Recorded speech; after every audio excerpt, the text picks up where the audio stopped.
Welcome to कुशल अध्ययन point. मैं अभय कुमार आपका स्वागत करता हूं आपकी अपनी फैमिली में। आज हम क्लास 9 का सीरीज चल रही है हमारी, तो ठीक है। आज हमारा जो टॉपिक है वो है तापमान की इकाई, तापमान का मात्रक या यूनिट ऑफ टेम्परेचर। इस वीडियो को मैं अच्छी तरीके से, मतलब इस टॉपिक को मैं आपको अच्छी तरीके से एनालिसिस करके आपको पढ़ाने का प्रयास करूंगा और मैं आपको सारी चीजें बहुत अच्छी तरीके से समझाने का प्रयास करूंगा, ठीक है। आज आप देखो, हम क्या है, तापमान की इकाई। तो तापमान को विभिन्न इकाई में मापा जाता है। तापमान है, टेम्परेचर की बात कर रहे हैं, तापमान, ठीक हो। इसे बेटा कह सकते हैं विभिन्न इकाइयों में मापा जाता है, विभिन्न इकाइयों में मापा जाता है, ठीक है। विभिन्न इकाइयों में मापा जाता है। तो हम तापमान को किस में नापते हैं? आप जानते हैं कि हम तापमान को किस में नापते हैं? हाँ, क्यों नहीं, हम तापमान को डिग्री सेल्सियस में मापते हैं। क्या? हम तापमान को डिग्री सेल्सियस में मापते हैं, ठीक है। तापमान को विभिन्न इकाइयों में मापा जाता है और हम आधुनिक युग में किस में नाप रहे हैं बेटा? आधुनिक युग या दैनिक जीवन में, दैनिक जीवन में, ठीक है। दैनिक जीवन में किस में नाप रहे हैं बेटा? डिग्री सेल्सियस में। और डिग्री सेल्सियस को हम बेटा इस प्रकार लिखते हैं, डिग्री और सी, ठीक है। डिग्री और सी इस प्रकार से लिखते हैं। आगे देखो, तापमान की इकाई का मात्रक क्या है? तापमान की जो इकाई का जो मात्रक है बेटा, वो क्या? तापमान की इकाई का मात्रक बेटा क्या है? केल्विन। केल्विन क्या है? केल्विन है बेटा। क्या है? केल्विन है। और जिसे हम बेटा जिसे बेटा हम K से प्रदर्शित करते हैं। किसे कर रहे हैं? K से प्रदर्शित करते हैं। देखो, एक एक पॉइंट को मैं यहाँ पे आपको समझाने का प्रयास कर रहा हूँ। आप समझिएगा, एक एक चीज को बहुत अच्छी तरीके से, हर टॉपिक को एनालिसिस करके पढ़ाने का प्रयास कर रहा हूँ। केल्विन पैमाने के साथ हम डिग्री या तो जो केल्विन पैमाना होता है बेटा, केल्विन पैमाने में हम डिग्री सेल्सियस का प्रयोग नहीं करते हैं,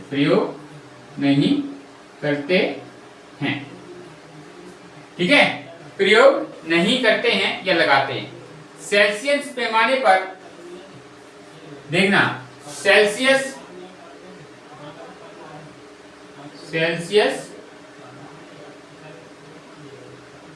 पैमाने पर सारा कुछ मैंने आपके लिए नोट्स बना रखे बेटा। ये देखो, ये सभी नोट्स मैंने आपके लिए तैयार किए हुए हैं। इधर भी हैं, बहुत सारे नोट्स बना रखे हैं, ठीक है। और इनको मैं इन नोट्स से आपको पढ़ाने का प्रयास कर रहा हूँ। खुद मैंने किताबों से एनालिसिस करके सारी चीजें आपको बताई। आपसे कहना चाहूंगा, कुशल अध्ययन पॉइंट को सब्सक्राइब जरूर कर लें, सब्सक्राइब कर लें, ठीक है। और लाइक कर लें, बेल आइकन को प्रेस कर लें, जिससे क्या है आपको प्रत्येक वीडियो मिल जाए। देखो, सेल्सियस पैमाने पर जो वायुमंडलीय दाब होता है, क्या? वायुमंडलीय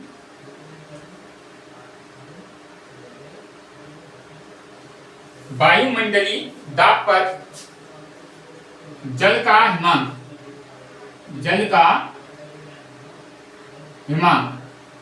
हिमांक होता है, वो होता है बेटा, हिमांक बिंदु होता है, वो होता है बेटा आपका 0 डिग्री सेल्सियस। क्या होता है? 0 डिग्री सेल्सियस। पर क्वथनांक पर बेटा आपका जो होते बिंदु होता है, वो होता है 100 डिग्री सेल्सियस। कितना होता है? 100 डिग्री सेल्सियस, ठीक है। यह जानना आवश्यक है कि ऋणात्मक मान सेल्सियस पैमाने पर संभव है।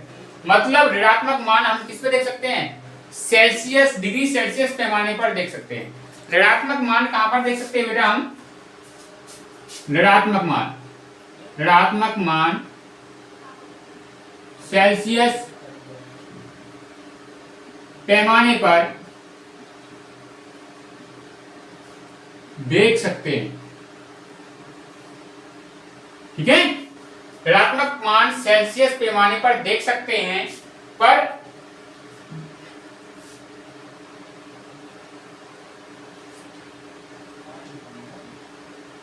केल्विन पैमाने पर ऋणात्मक मान संभव नहीं है। जो केल्विन पैमाना होता है उस पर ऋणात्मक मान क्या है? नहीं, संभव नहीं है। ऋणात्मक मान इस पैमाने पर क्या है? संभव नहीं है, संभव नहीं है।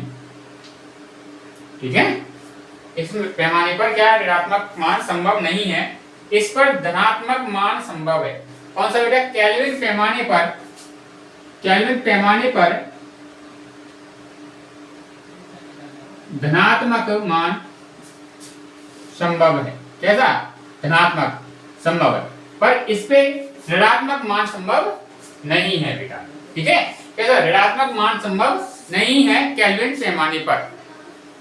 अब देखो, क्योंकि अभी तक जो तापमान हमने प्राप्त किया है, ठीक है, वो कितना किया है? 273, कितना किया है? 273.16 डिग्री सेल्सियस, 273.1।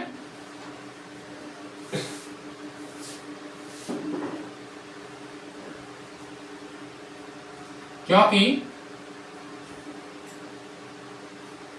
अभी तक हमने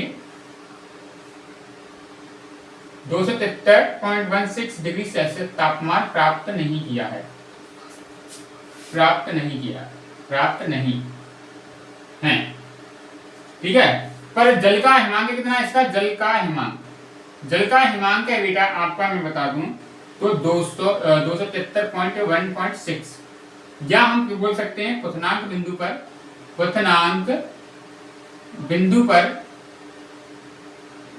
पर है बेटा 373.16 के।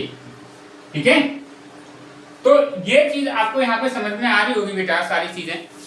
ठीक है, यहाँ पर हमने इतना सीखा। अब देखेंगे हम आगे ये देखेंगे केल्विन तथा सेल्सियस पैमाने में संबंध। यहाँ देखो, जल का हिमांक कितना है बेटा? 273.16 के, और क्वथनांक कितना? 373.16 के। अब देखेंगे, अब देखो ये चीज तो आपको समझ में आ गया कि तापमान की इकाई को आपने समझा होगा कि विभिन्न इकाई को मापा जाता है दैनिक जीवन किसमें? डिग्री सेल्सियस में। और तापमान की का मात्रक होता है केल्विन, जिसे हम के से प्रदर्शित करते हैं। केल्विन पैमाने पर धनात्मक संभव है, पर ऋणात्मक संभव नहीं है। पैमाना में हम 0 डिग्री सेल्सियस का प्रयोग नहीं करते हैं। और सेल्सियस पैमाने पर वायुमंडल दाब पर जल का जो हिमांक होता है वो 0 डिग्री सेल्सियस है, क्वथनांक होता है वो 100 डिग्री सेल्सियस है। ऋणात्मक मान सेल्सियस पैमाने पर देख सकते हैं। ठीक है, ये थोड़ा मैंने आपको जल्दी बताने का प्रयास किया है, वीडियो बड़ी हो जाती है इसलिए। और क्योंकि अभी तक जो टेम्परेचर हमें मालूम पड़ा है वो -273.16 डिग्री सेल्सियस। ठीक है, और जल का हिमांक है 273.16 के केल्विन, और क्वथनांक बिंदु पर है कितना? 373.16 केल्विन। ठीक है, ये चीज आपको यहाँ पे समझ में आई। अब हम जानेंगे केल्विन तथा सेल्सियस पैमाने में संबंध। केल्विन तथा सेल्सियस पैमाने में संबंध जानेंगे बेटा। ठीक है, तो वीडियो में बने रहिएगा, थोड़ा समय लगेगा इसमें वीडियो को थोड़ा। अब देखो यहाँ पे केल्विन तथा सेल्सियस पैमाने में संबंध की बात कर रहे हैं। ठीक है, देखो सारा कुछ मैंने एनालिसिस करके थे, आपको तो पढ़ा रहा हूँ, और सारा कुछ मैंने इन नोट्स पॉइंटों के माध्यम से मैं आप तक पहुँचाऊंगा। ठीक है, और पर आप सबसे बस मेरा यही कहना है कि आप ज़्यादा से ज़्यादा इस वीडियो को शेयर कर देंगे, और लाइक कमेंट जो बनना है वो आप जरूर कीजिएगा। मैं आपको विश्वास दिलाता हूँ सारा कोर्स आपको यहाँ पे फ्री मिलने वाला है। ठीक है, आगे देखो सेल्सियस पैमाने पर जो बर्फ का गलनांक बिंदु होता है, सेल्सियस पैमाने की बात कर रहे हैं,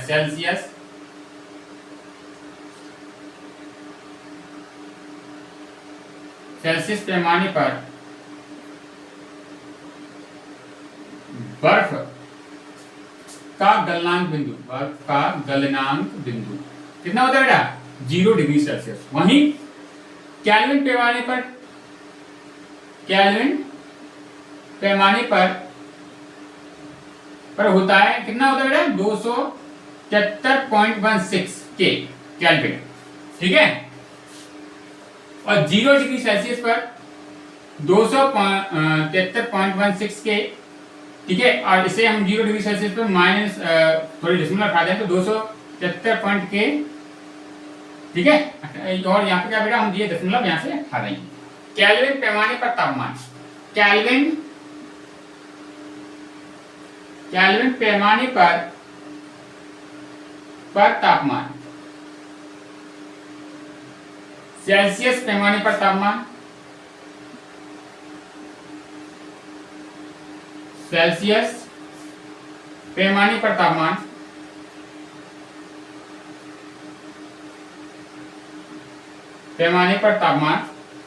प्लस 273 के, इस संबंध का उपयोग से सेल्सियस तापमान को, इस संबंध का उपयोग सेल्सियस तापमान को, सेल्सियस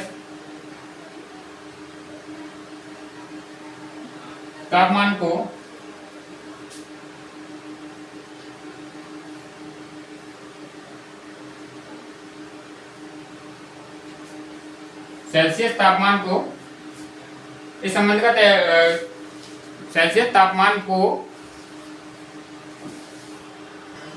तो आपको मालूम पड़ा कि इस संबंध का उपयोग सेल्सियस तापमान को केल्विन तापमान में बदलने या केल्विन तापमान को सेल्सियस तापमान में बदलने के लिए किया जाता है। किस बात, ये केल्विन तथा सेल्सियस पैमाने में संबंध, ठीक है।